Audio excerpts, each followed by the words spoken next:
October and I'm seriously craving pumpkin pie. I wanted to show you a super easy, fail-proof way to make pumpkin pie.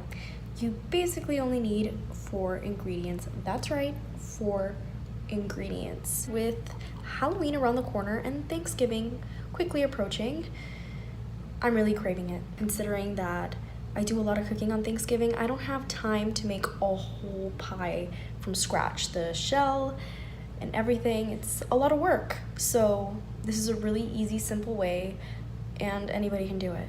A can of pure pumpkin, yes. Obviously you need this. On this can, it tells you the cooking instructions, just follow it. It has a recipe on here as well that you could follow, but it has more ingredients, and honestly, it's not necessary. Condensed milk, this is a must. You know, with this, you don't need any sugar or anything really added. It's condensed milk. I like to put a little bit of cinnamon, but you don't have to do it if you're not a fan. I like to just put a little bit, as much as I feel like in the moment, and then you pretty much just need a pie shell that you could buy at the grocery store already frozen, and yeah, it works perfectly. It's super easy.